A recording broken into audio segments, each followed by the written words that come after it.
Hello, hello, hello. It's Kyle Van Boers with Boers.com, and today I'm going to be breaking down one of my calls when I was an SDR. This is many years ago. Things have changed. Let's hear how Baby Kyle sounded.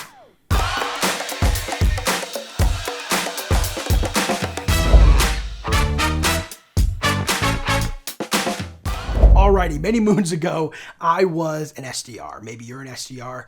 If you don't know what an SDR is, sales development representative, I was making cold calls. I was in a pit with a whole bunch of other SDRs and we were dialing for dollars. And that's where I learned a lot about selling and about generating demand for a product or service. Cold calling is a fundamental skill. I believe it transcends all other skills because it's the idea of interrupting somebody, building rapport with them, having a conversation, building trust, and getting some time on the calendar to walk them through a product or service that's going to help solve a problem that they have today. So in this example, it was actually a call from when I was a youngster. And just to give you some context, I connected with this person and it seems like maybe our phones got disconnected or something. And I called her right back. So we're having a conversation and let's just break it down. I'll tell you some things that I would have done differently, some things that I don't think we should be doing anymore. And I'm just going to talk you through it and kind of give my old self feedback and hopefully you find this valuable. If you do, make sure to like and subscribe. It helps me out and lets me know this is the type of content you enjoy. Let's jump right in. First impressions, Jamie speaking. Hey Jamie, sorry about that. My phone fell. Yeah, exactly. Oh, okay. You're like, no. So anyway, what I was saying is we're introducing the new tools for the system, and they generate reviews for you guys, and then we help automate communication to save you time. But I needed to make sure you guys qualify to use them first. Do you know roughly how many customers you have in right now? All right, so the first thing I want to call out here is this is something I used to do as an SDR, is we would qualify the prospect up front during the cold call. Look, this was a long time ago. I don't think this strategy is a good one. The idea was that you make it seem a little bit more exclusive because you have qualifications before it's worth even exploring a conversation if it makes sense. This is one of those tactics I don't think stood up to the test of time. I don't suggest doing it anymore, but it's what we used to do. Let's keep listening. Oh, I don't know. How do I tell? Yeah, I mean, you could run a report. It's not, I don't need an exact number. Do you know if you're over 500, over 1,000? It's not over 1,000. So you're in the hundreds then? Yep. Yep, that's perfect. That's right where you need to be. So it's good to hear. And what are you guys currently doing right now to get in touch with past customers and getting them to come back in? We haven't done anything, so. So right here, I am starting the conversation. One of the things that our solution did was it helped you reactivate past customers. And this was something a lot of salons, which is who I was cold calling into, they just didn't do. So I would start with this because most people didn't have a strong process there. And it also generated revenue. So it was a really strong talking point. And anything, so. Oh, okay. I mean, yeah, I know it can be a pretty time-consuming process. Why did you guys not implement anything for retention? Partly because we don't have access to, we don't have the full program. We only have the smaller version of the program.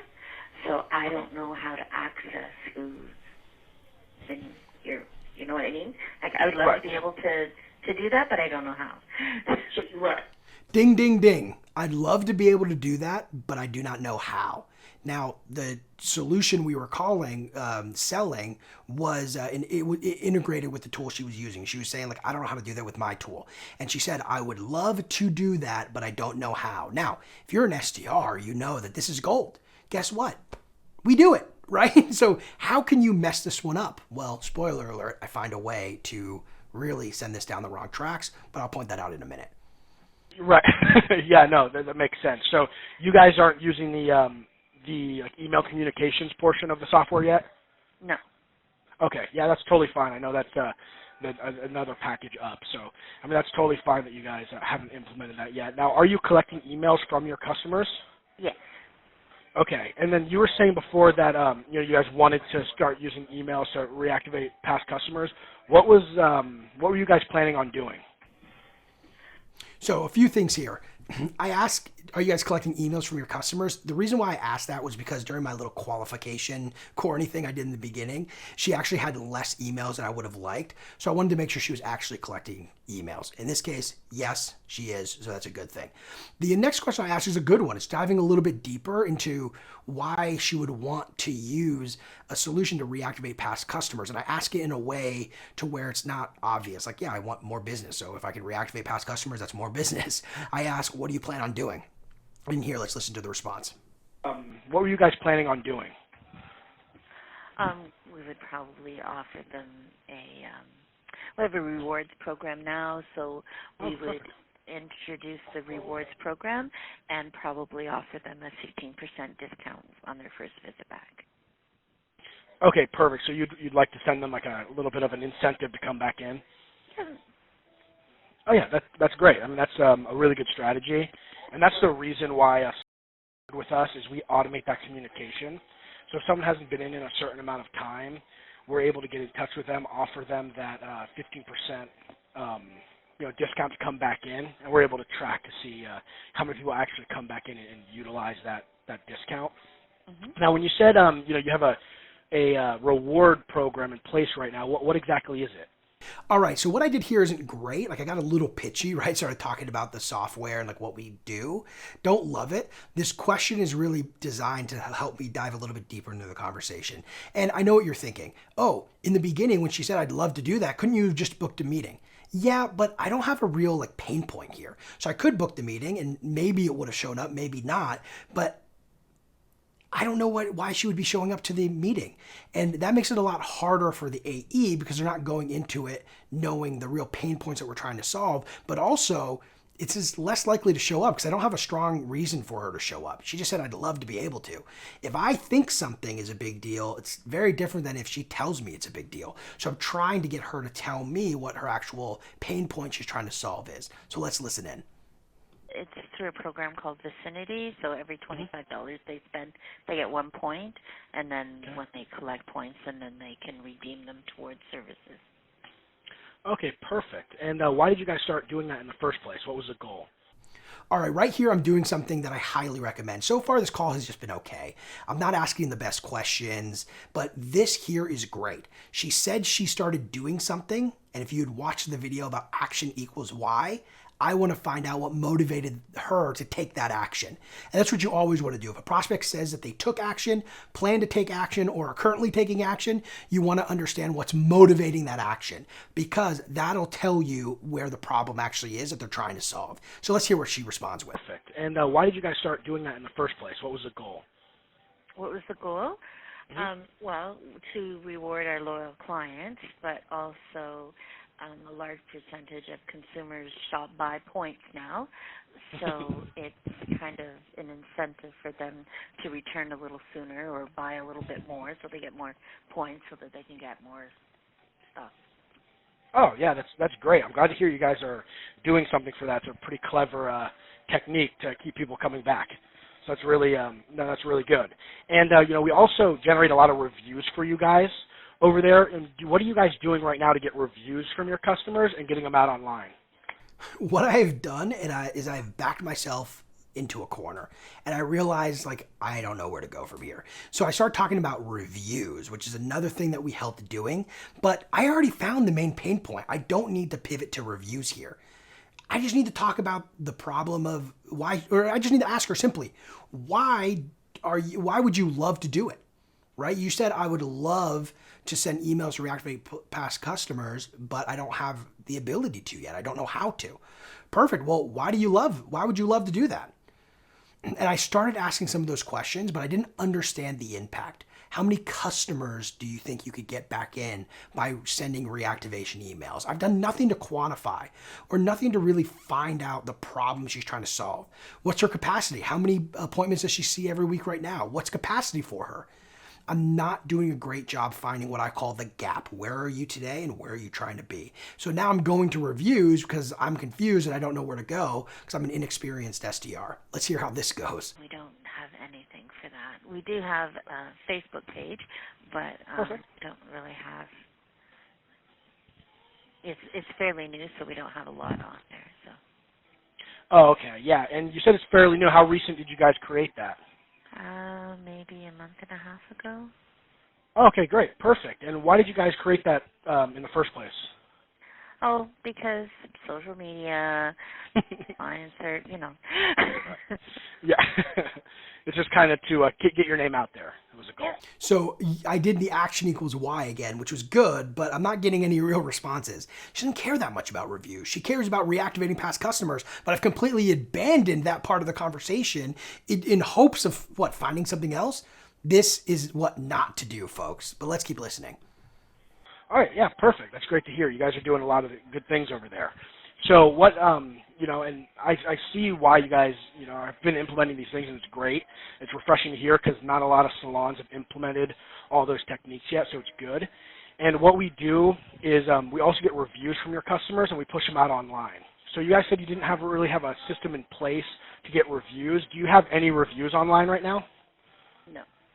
Just grasping at straws right now. Let's see what happens. Place to get reviews. Do you have any reviews online right now?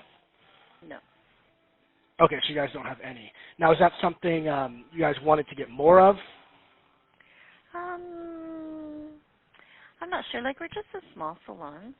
Mm-hmm. So, yes, all positive things are good.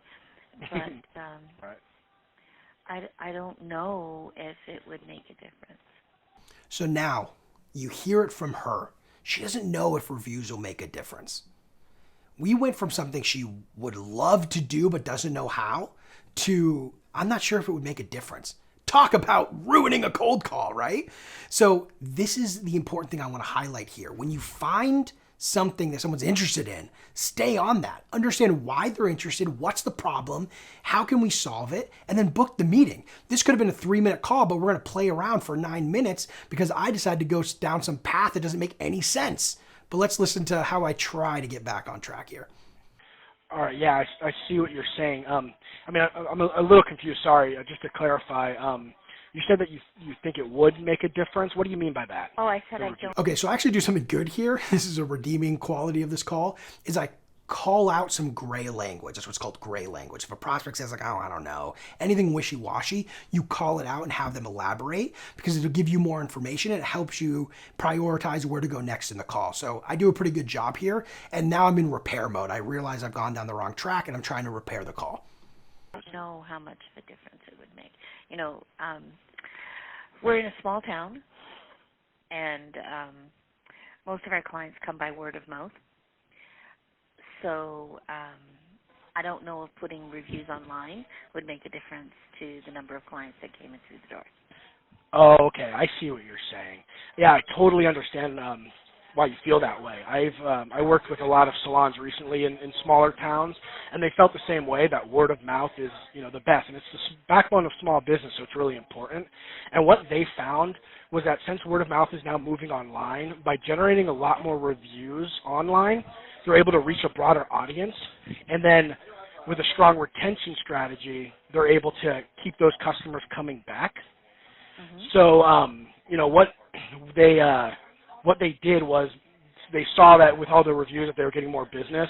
They're actually pretty happy with that. Now, with you guys do have one review online, which is great, and I would assume that you guys do pretty good work over there, right? So this is a little bit weak, but the fundamental here is strong. I'm using the feel, felt, found follow-up. If you haven't seen the video on this, look on the channel. It's feel, felt, found follow-up, or 4 Fs. It's one of those two. Just search it.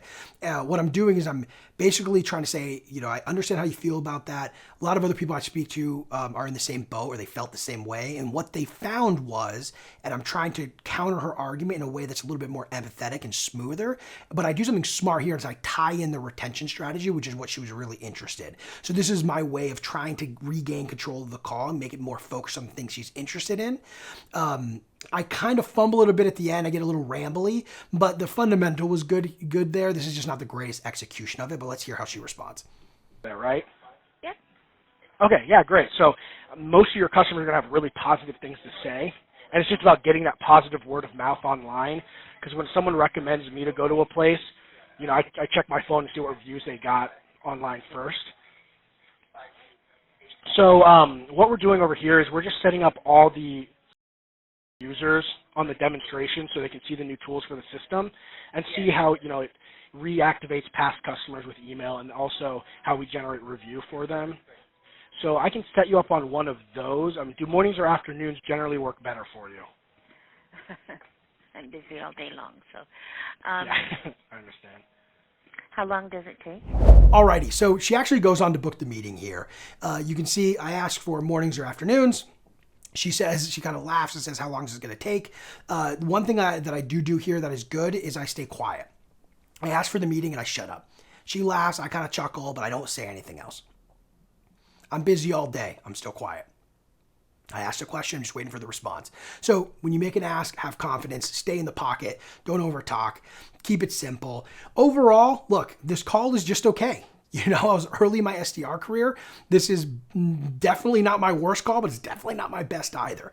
This is a really realistic call, I feel like, which is why I wanted to share it with everybody. It's also my own call, so I can take the lens and put it internally a little bit here. There's a lot of things I would do different. Hopefully you have some takeaway here. The big ones for me, I would say, one, when you find a pain point, don't let it go. Go deeper and try to understand why they're interested in what they're interested in and what the problem they're trying to solve is. So that's the first one. The second one, call out gray language. That's something I do really good here. If you hear someone use wishy-washy language, say, hey, you said this thing. Can you tell me more about that? And then the third thing is use the feel, felt, found follow-up. It's a really powerful technique. I use it here to save this call. This call almost went down the total wrong path, but I was able to save it by using the feel, felt, found. And that's it, folks. If you like this kind of content, make sure you like, subscribe. If you have any questions at all, put it in the comments below. Also, if you want me to review one of your calls, feel free to send it my way. I'll listen to it and I'll throw it on the channel. Awesome. Thanks so much, everybody. We'll talk soon.